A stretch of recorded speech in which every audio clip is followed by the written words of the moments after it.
Welcome, everyone, to It's a Wrap with Rap. I am your host, Ron Rappaport. This podcast features people who have overcome life's challenges and adversities, people who can inspire and motivate and educate us on an assortment of topics. My guest today is Patrick Chester.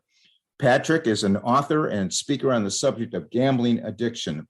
A former addict himself, he now lives in Washington State with his wife and two sons. Patrick's problem with gambling started in 2005. He was working for himself as a contractor, so had access not only to his own money, but that of his customers, and resorted to criminal acts to feed his addiction. What started out as fun turned into a catastrophe that landed him in jail. Patrick spent 15 years as a raging gambling addict, lost millions, and destroyed his family in the process. Patrick is now living a life of recovery, trying to help educate people about what gambling addiction is, how to recognize it, and what the dangers are, as well as helping people suffering from it. Welcome, Patrick, to the podcast. Ron, great to be with you. Thanks for having me on. Looking forward to, what should be a very enlightening and interesting conversation about addiction and mental health as well. Yes, thank you very much for coming on.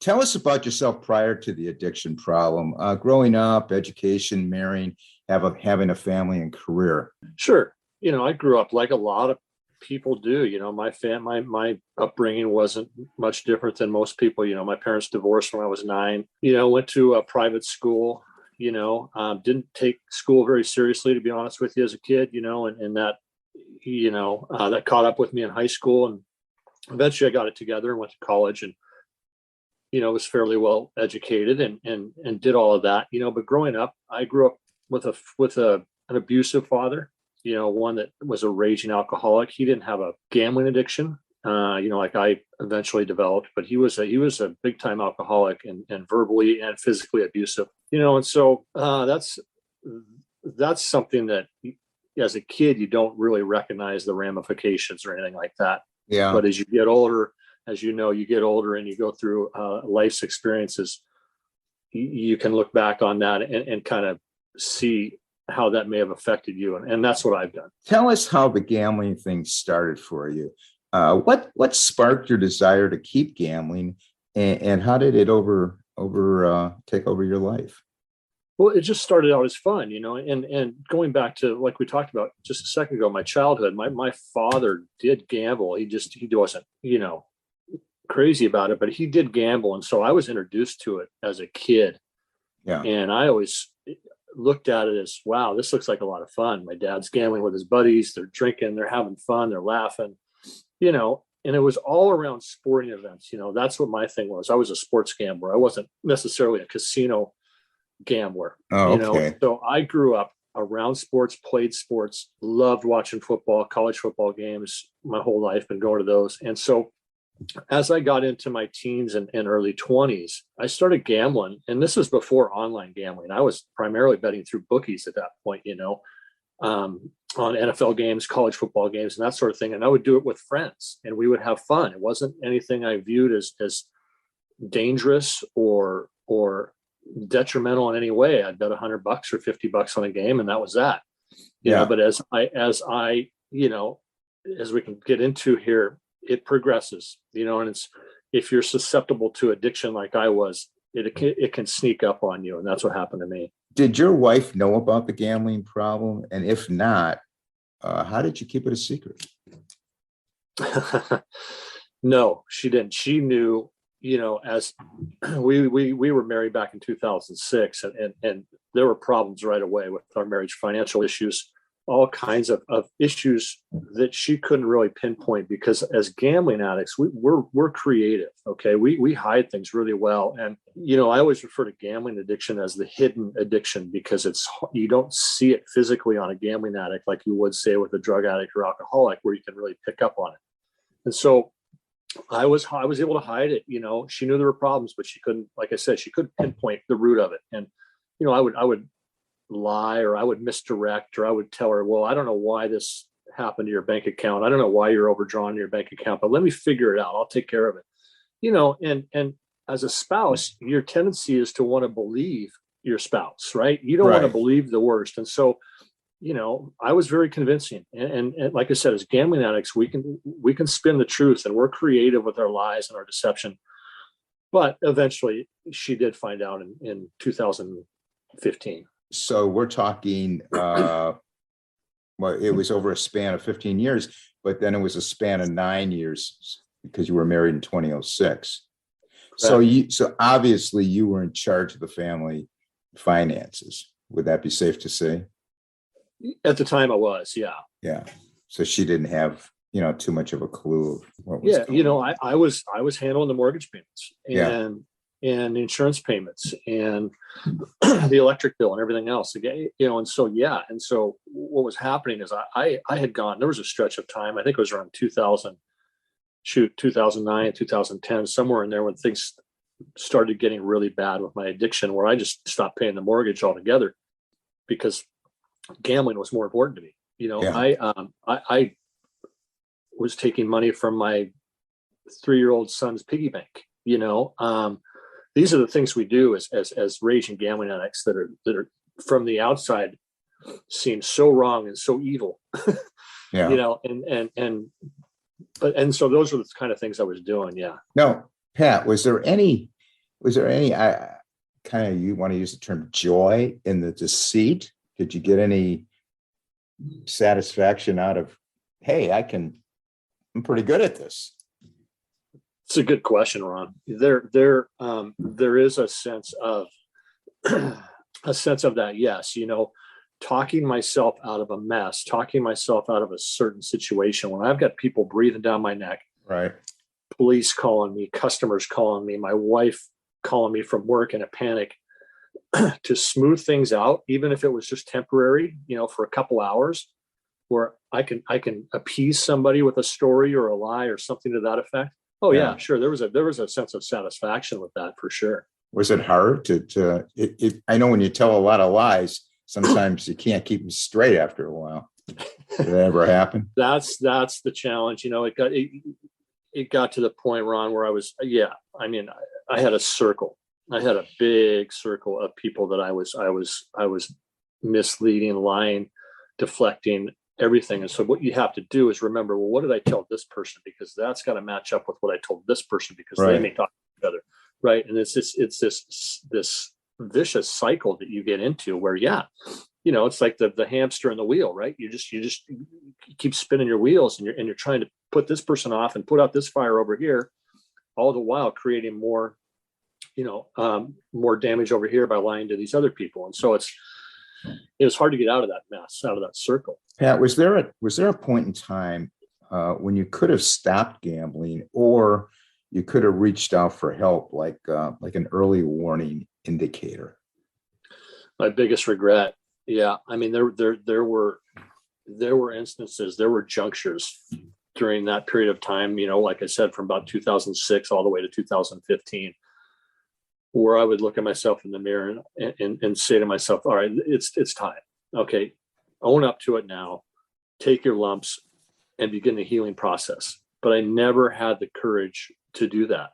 And, once I got to the point, as we'll get into here in a minute, around 2013 to 2014, right at the very end, I was so deep at that point, I was beyond even entertaining the thought of coming clean. But there were times, and I wish, looking back on it now, that's my biggest regret. That I didn't own up to it sooner, because it wouldn't have gotten as bad as it did. At what point did the fun or thrill of gambling leave you? Probably around the time I started working for myself, and that was, late 2000s,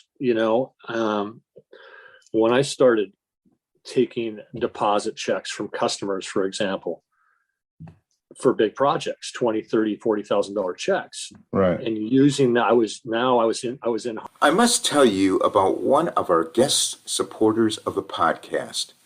Her name is Nadine Barton, and she is an author, 25-year U.S. Navy veteran, and founder of the Can a Girl Catch a Break chickboutique.com store. Founded in 2019, Can a Girl Catch a Break Chick Boutique has come a long way from its beginnings in her friend's guest room in Bon Air, Georgia, while enduring a miscarriage. In conversation with her friend while crying, Nadine quoted, "Can a girl catch a break?" It was history from there, leading to her book and store. From the trials and tribulations she endured growing up that took her from tragedy to triumph in writing her first book, Can a Girl Catch a Break? Every woman and man in this world deserves a break. Nadine has always been passionate about shoes and makeup and can always be seen wearing the highest heels. By bringing up her website, www.canagirlcatchabreakchickboutique.com, you will be amazed by what you see offered. Ladies, gorgeous toe-high heel pumps, designer rivet stilettos, ice-cold stud elegant jewelry, handmade tribal earrings, all styles of ankle boots, giddy-up boots, thigh-high boots, over-the-knee boots, winter boots, motorcycle boots, just to name a few. It doesn't stop there. There is a clothing line offered including plus sizes, jewelry, makeup, skin and hair care products, wigs, purses, natural love body butter, Can a Girl Catch a Break fragrance oils, and also, men, we too need a break. The boutique offers men's shoes, socks, cufflinks, hats, neckties, scarves, watches, hoodies, and the list goes on. One must simply go to the website and check it out. When developing her website and picking out the content displayed on it, Nadine ensured that everything you see is nothing but the best quality. Nadine would never promote any product she would not wear herself. The website is extremely user-friendly, making navigation a breeze, so you will always be able to easily and quickly find what you are looking for without any hassle. For United States customers, shipping is free. International shipping is welcomed, and no matter where you are in the world, orders will be shipped to you. You will never have to wonder where your shipment is in the process because you will get updated email notifications. Can a Girl Catch a Break Chick Boutique is thrilled to be part of the marketable wing of the fashion industry. Why do they care? Because you are important to them and your wish is their command. Can a Girl Catch a Break Chick Boutique strives to please their customers and their needs, and it is their desire to ensure that it is fulfilled by leaving their store chick, happy, and satisfied. All major forms of payment are accepted. The store's website link will be listed in the podcast notes. And I was in debt so deep that I was starting to use that money to feed my addiction and to cover up gambling debts. It was no longer fun at that point, because my phone would never stop ringing. I had customers calling me 50 to 100 times a day, chasing me around town, looking for their money.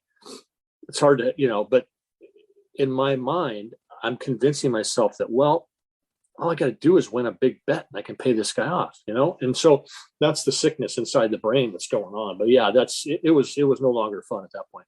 So tell us what your rock bottom moment was when you told yourself, that's it, I'm done. Well, see, the thing was, I never did come clean. It was brought to me by my family, presented me. They found out, and they presented me with an option. They had an intervention for me.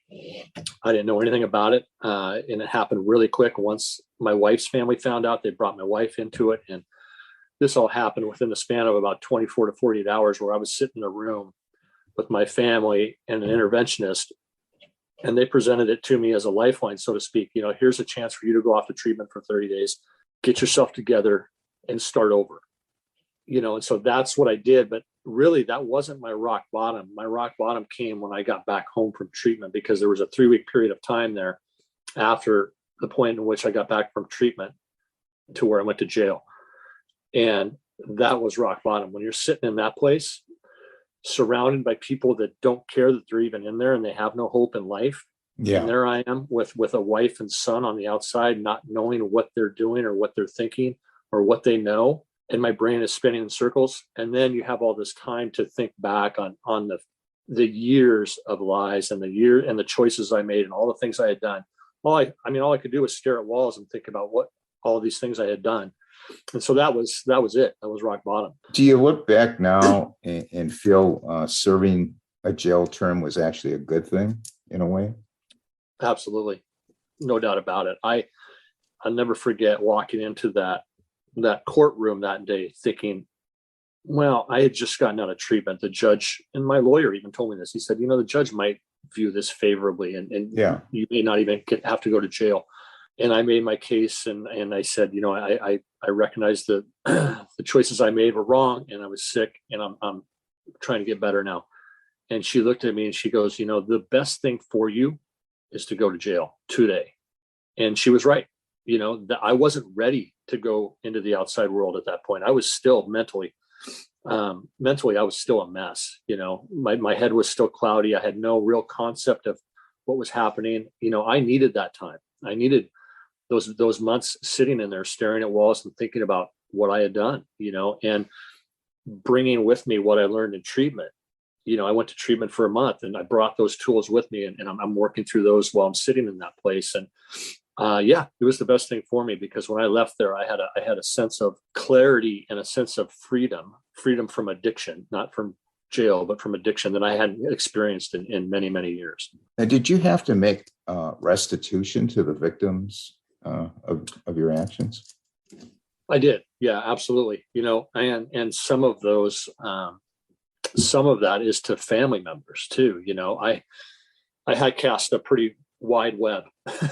So yes, I had, I was over $1 million in debt, hundreds of thousands of dollars in restitution, still paying some of that back, but I've come a long way. I can now see the light at the end of the tunnel. Whereas, leaving jail, I was staring at millions of dollars in debt and not knowing how in the world I was going to ever pay that back. Did you ever consider suicide at all? I did. Yeah, I did. And that, those were the darkest days, that was around towards the end, 2013, 2014, when there were days where I would sit in my car and I was no longer working because I had no work to do. I was just out hustling. And I'd be sitting in my car, just staring aimlessly out the window at nothing but nothing, and thinking about how in the world can I end this? I got to end this somehow, some way, and make it look like an accident so that hopefully my life insurance will pay out for my wife and son. Those are the thoughts going through my head at the time, and in my mind, even though my wife didn't know about the gambling addiction at the time, in my mind, she was going to be better off without me. And my son would be better off without me. He would be bummed out. Obviously, his dad's gone, but he would get over it. That was my thinking at the time. And looking back on it now, it's scary to even think I was in that state of mind. But that's where we go as gambling addicts. We become so isolated and so desperate and so afraid to reach out for help that we're almost living in our own fog, right? We can't tell anybody what we're doing. And making all these bad choices, and we're just terrified, and we can't see a light at the end of the tunnel. It's got to be just a really lonely existence.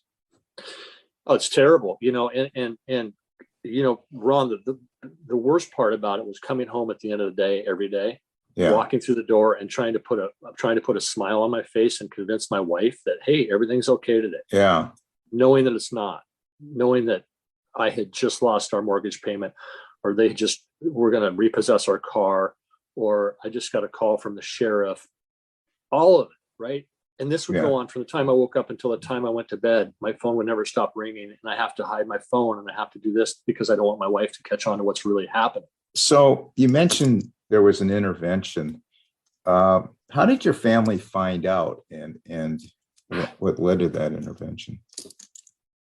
So what I had done towards the end, this would have been late 2014. I had actually sent an email out to a family member of mine, and it was just a desperate email admitting that I had a gambling problem and I couldn't get a handle on it.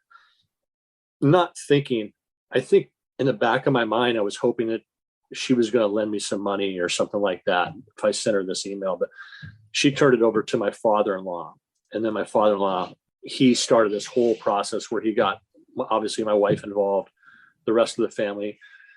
Basically, they assembled a team of family members and put this intervention together. And that's what got me on the path, that I'm on now. But I think it was just an email I sent out of desperation at the very end, thinking, I don't know, maybe something will come of this, and something did. Yeah. Now, what effect did this have on your wife? Was she tough on herself when she found out about all this? Like, for sure. Yeah. She's had some struggles, to be sure. This is, we're going on not quite 7 years. It'll be 7 years here in another month. But she looks back and she's been tough on herself because, well, how did I miss this? Why didn't I recognize this? You know, why didn't I ask more questions? Well, you know, like we were talking about earlier, it's and that's common. But the closer you are, the harder it is to see it, right? And you just in the moment, it's hard to recognize. And like I said, it's hidden. Gambling addiction is different. You can't, you know, if I was strung out on heroin or something, you could see that. You know? Mentally, I was a mess, but physically, you couldn't really tell that there was something going on there. And so she's gone to therapy. We continue to go to therapy, and she has her own therapist that knows her story, knows her situation, and was there from the beginning. And so she can help her, and she has, and she's come a long way. And we have been able to rebuild the trust and the foundation that I had destroyed basically over all those years. That's great that you could do that. When you went for treatment, can you tell us how long is the treatment and what's involved in that kind of treatment? Right. And so you think of it was 30 days, and you think of a lot of people just don't understand it, and I didn't either, to be honest with you, what was involved. You know, gambling addiction, like I said, is the dopamine in the brain is very similar to what happens with a drug addict or an alcoholic, but you don't necessarily go through the physical withdrawals that you do with a drug addiction or alcohol addiction. What it is, it's all mental, you know. And so what they do is they sit you down and they try and let you decompress. And after 3 or 4 days, the professionals started to explain to me what actually was going on inside of my brain. And my questions to them were always the same. Like, this is pretty cut and dry for me. I made terrible choices, so that makes me a bad person. This is black and white. And they would say, and they would walk me off the ledge and just explain the process of this addiction. And what happens is we get so clouded in our thinking, and the dopamine and the highs that we get from the gambling, that we're making terrible choices. But once you understand that process, then it's mine was a 12-step based program. And that's very similar to some drug treatment centers and alcohol treatment centers, you know, and there's no right or wrong way to do it, I don't think, but I bought into the 12-step program and it worked for me. Yeah. And so, you know, that's, in that respect, it's pretty similar to like a drug treatment center or alcohol center as well. Now, how difficult now is it for you to see someone who has a gambling addiction? It's tough. You know, you look at it, and I speak with gambling addicts, and talk with them, and they're lost. And you know what's going on behind the scenes because I've been there, you know, and there's a family behind the scenes that's being lied to. And financially, that person is doing so much damage to their family, and you can see the pain in their eyes. So it's hard for me to see, you know, and it's because it brings me back to where I was. And I still, to this day, have those moments where I think back to where I was, and some of those days that we were talking about earlier when I'm in the throes of this addiction, and just the loneliness, the isolation that you see. And then you just see the glazed over look in their eyes, as if, what am I doing? Why do I keep repeating these mistakes? Why do I continue to do this? And so it's hard to see, but for me, it's rewarding when I can break through, you know, when I have an opportunity to sit down with somebody that's really struggling, and I can just look them in the eyes and say, hey, I know where you're at. Okay. I've been there. This is where I was.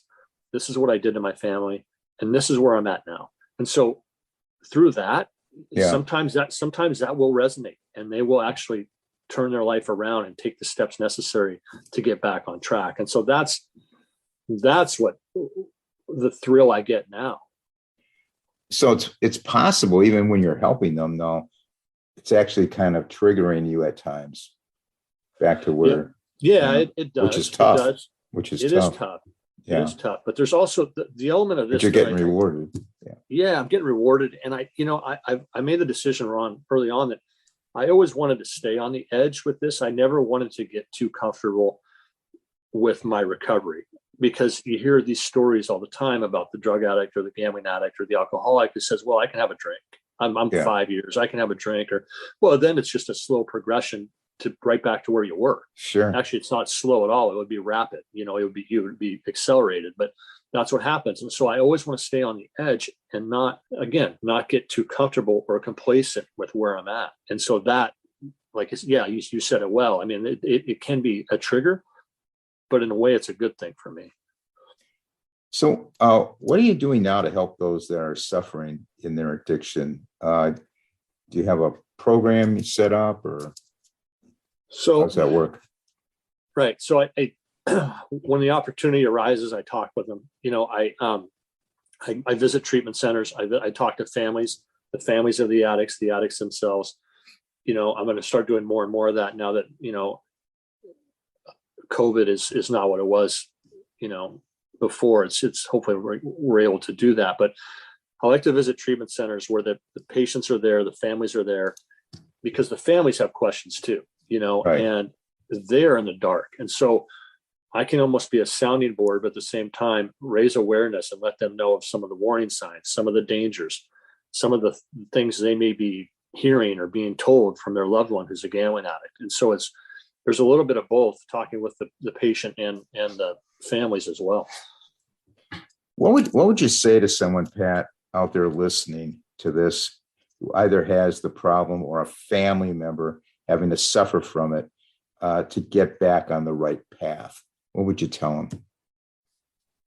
Well, the first thing I would say to the addict themselves is to talk to somebody about it. The first thing you have to do is talk about it, because if you keep it hidden or you keep it in, that's just going to make it worse. Right. There are treatment options out there. There aren't enough. In my opinion, we need more, but there are treatment options out there. And the key is to get into treatment, get a therapist or a counselor, or somebody that you can talk to on a regular basis, the family as well, and recognize all of the possible pitfalls and dangers for somebody who's trying to turn their life around and is a gambling addict, because there are a lot of them. There are a lot of different forks in the road that they can take. And so it's really working as a unit, the family and the addict themselves, and raising awareness and letting them know, hey, this can happen, or this can happen, or if you have a question here, this is what you should do, or this is who you can talk to. And it's really being a sounding board and just educating them too at the same time. Was there a specific moment or event that helped shape you and your new purpose in life? There was, there were a couple of them. One that really sticks out to me is, when I was in jail, there was a guy a couple years younger than me who was in the bunk right across from me, and he came in and he was a strung out heroin addict, and he had been there in and out of that place his whole life. He and his wife were both heroin addicts. They lost their kids, and they wanted them back, but they didn't know how to do it. They were lost. And so I talked to this guy after he went through 4 or 5 days of detoxing, and he was able to calmly have a conversation. We would sit there and we would drink coffee together every night and just talk. And I would explain to him where I had been, what I had done, the fact that I had just gotten out of treatment and was focused on turning my life around. And so, and I could see the pain in this guy's eyes, and he would, at the end of the night, he's crying every night because he can't get his kids back, and he just wants help, and he didn't know how to get help. He had burned all the bridges, exhausted all the relationships he had.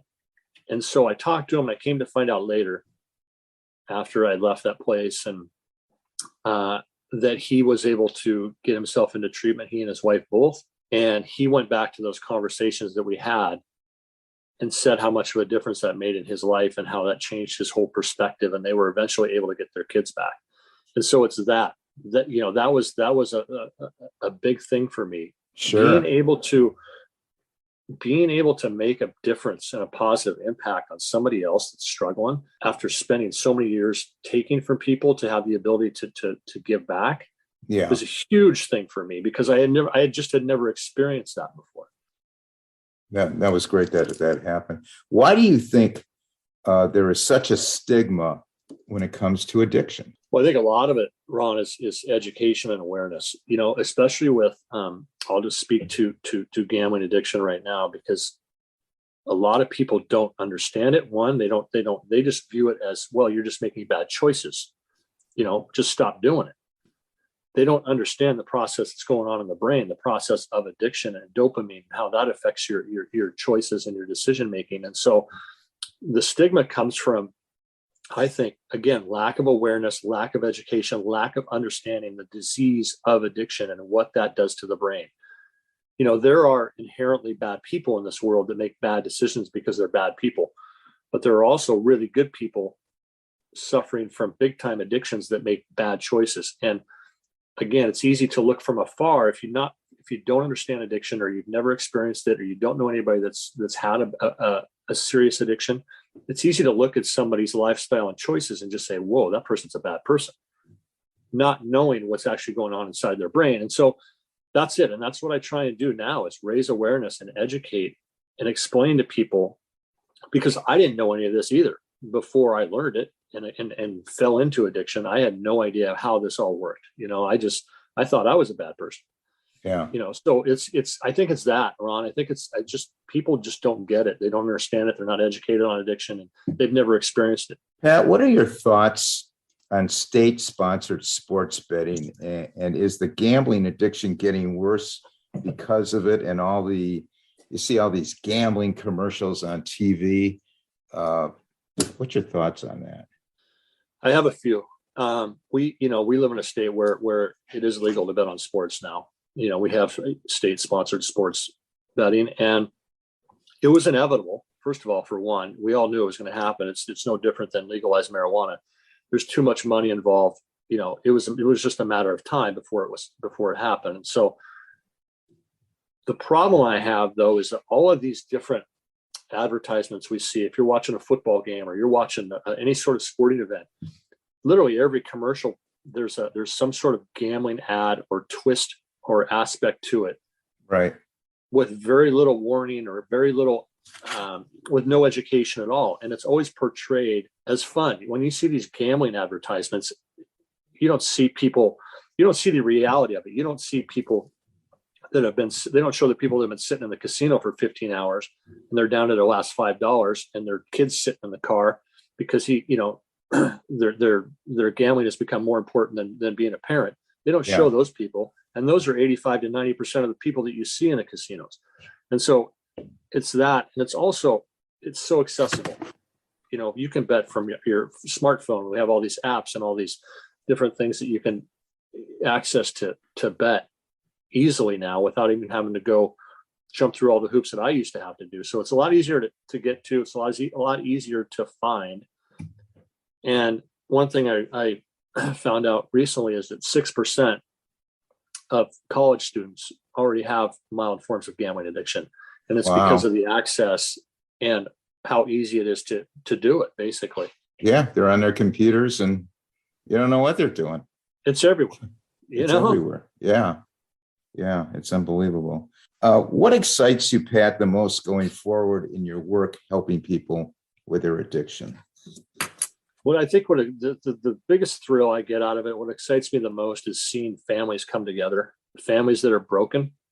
That was the biggest thing for me, and the thing that scared me the most when I was at my lowest point was losing my family, and that's what you see in the eyes of the gambling addict. You see fear, and they're scared, and they're afraid that they're going to lose their family, and so to see those families come back together is a huge thing. To see kids back with their parents or a father back into the house and being able to be a dad again to his kids after he's gotten help or gotten better. It's seeing people turn things around after they've reached a point of desperation where they thought there was no hope. Yeah, that's got to be rewarding. How can people contact you if they want to get a hold of you? Probably the best way, Ron, right now is my Twitter. It's at Patrick Chester 9, the number 9. And right now, that's the best way to reach me. I've got a new website I'm building right now and a couple other things going on. I'm writing a book, but that won't be out till probably later this summer. Oh, but it's let me know when you get that book written. I want to hear about it. for sure. Yeah, I will. I'm looking forward to that. I've been working on it for a while now, and I'm really looking forward to getting that done. It sounds great. Now I'm going to list that in the podcast notes. I want to thank you, Pat, for having the courage to come on and share your story, and for all you're doing now to help those with addictions. And I wish you nothing but the best going forward. Comments and suggestions to improve the podcast, you can email me at itsarapwithrap@gmail.com. Our website is itsarapwithrap.com. We have a Facebook page and group, It's a Rap with Rap. Instagram, It's a Rap with Rap. Podcast and YouTube, all the episodes are on YouTube. It's a Rap with Rap, the podcast uncut. Thanks, everyone, for listening. Please stay safe out there. And for now, it's a wrap.